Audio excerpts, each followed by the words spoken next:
I'm all weak. Thanks. Yeah.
Both of them from the bulb, from the tube, both of them goes to the positive of the 5 kilovolt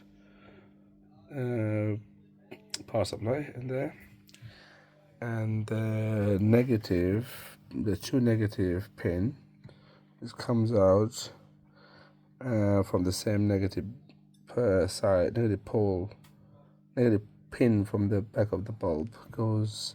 One goes in the high voltage negative, other one goes to 6.3 volt AC supply, and the other pin from the back of the bulb goes to the other end of the low volt power supply.